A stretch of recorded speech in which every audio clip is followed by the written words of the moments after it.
Banyak peristiwa di alam semesta ini yang dapat membuat kita takjub. Namun, pernahkah kita berpikir bahwa hal tersebut adalah hal yang lumrah dan biasa terjadi? Karena alam sedang menyeimbangkan dirinya loh.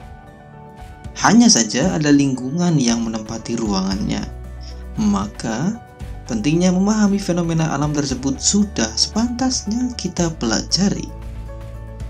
Dalam video ini menjelaskan tentang fenomena-fenomena alam yang terjadi di permukaan bumi.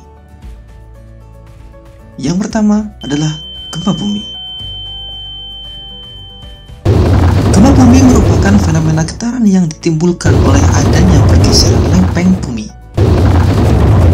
Lempeng yang saling bertemu atau bertumbuk, lempeng yang saling menjauh, dan lempeng yang saling berpapasan.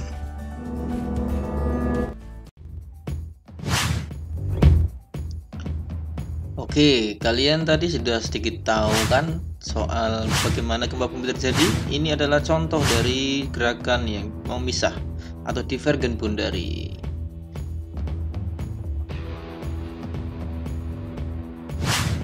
Ini contohnya yang memisahkan antara dataran Afrika dengan Eropa dan Asia sekitarnya. Dan ini membentuk retakan atau pisahan pulau dan membentuk pulau yang besar. Kemudian contoh dari pergerakan transform atau papasan ini bisa dicontohkan di San Andreas.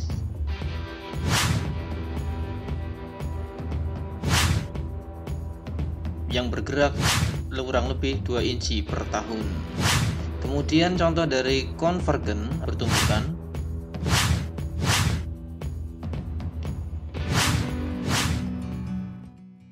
Keadaan lempeng bumi yang terus bergerak tentu akan berdampak pada kehidupan kita sehari-hari.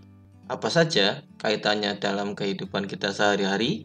Berikut simak penjelasan dari materi bab 4 litosfer dan kaitannya dalam kehidupan.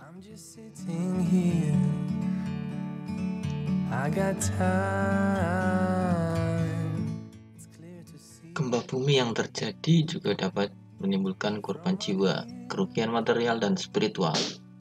Maksudnya di sini adalah ada kerugian yang bersifat material yang bisa diukur dengan jumlah uang, dan spiritual maksudnya itu contohnya jiwa, korban jiwa, atau kata lainnya material dan imaterial. Sebagian masyarakat hendaknya kita segera memberikan pertolongan bagi para korban gempa bumi apabila gempa terjadi di sekitar wilayah kita. Nah, ini adalah pentingnya ilmu geografi dalam perihal mitigasi bencana. Kita bisa tahu bagaimana ciri-ciri gempa, kemudian hal apa saja yang harus kita lakukan, kemudian evakuasi kemana dan lain-lain.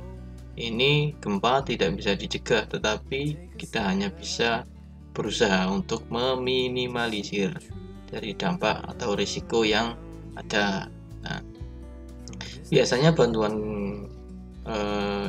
dari gempa bumi, dari bencana gempa bumi bisa berupa makanan, pakaian, obat-obatan.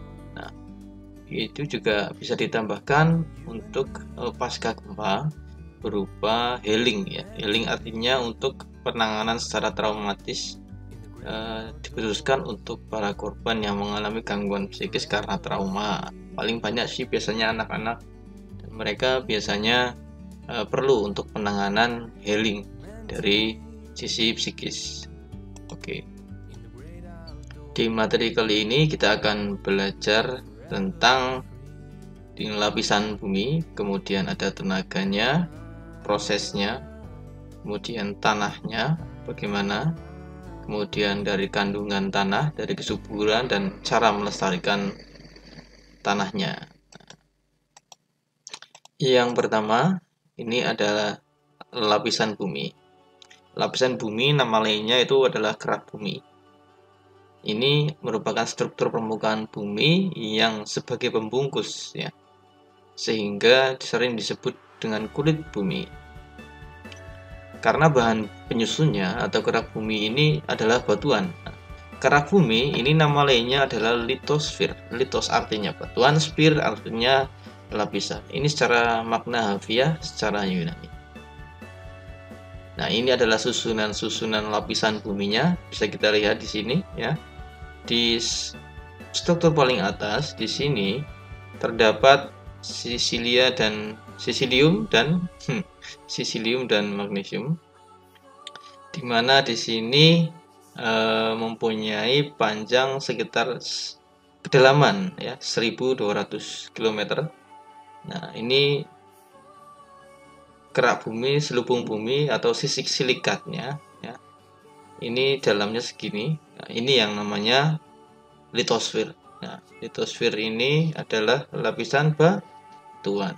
Ini semuanya di sini adalah susunan batuan. Nah, sial ini kandungan di atasnya ini udah ada yang jadi tanah, ada yang lain-lain karena ada pelapukan. Ya. Pelapukan itu sendiri juga ada 3 ya, dari pelapukan fisis, pelapukan organisme, dan pelapukan mekanisme ya. Kemudian dari batu menjadi tanah itu juga ada urutannya, ada jenis-jenis atau tipe pelapukannya sendiri-sendiri menurut tempat dan wilayahnya masing-masing. Nah, kemudian di lapisan kedua atau di bawah sial atau di bawah sima, ini ada lapisan antara lapisan oksida dan sulfida. Ini kandungan paling besarnya merupakan oksida dan sulfida. Ada yang menyebutnya dengan chalkosfer ya. Chalk ini kayak kapur ya, kosfer itu seperti lapisan kosfer. Kemudian ini dalamnya 2900 km. Nah, ini kalau tidak salah di sini merupakan yang disebut sebagai astenosfer atau mantel bumi ya. Mantel bumi ini sifatnya tidak cair dan tidak padat, sama dengan ini, tapi ini lebih padat ya.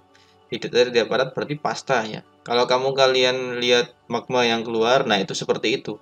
Magma yang keluar itu seperti itu, yang ada di dalam sini itu keluar jadi magma. Ya, oke.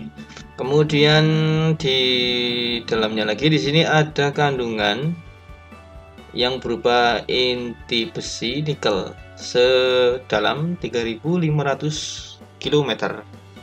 Ini disebut juga sebagai lapisan baryosfer karena ini mendekati inti bumi. Inti bumi itu terdiri dari inti besi nikel ya. Oke, ini adalah seputar kerak bumi, yaitu tentang lapisan bumi. Kemudian macam-macam batuannya.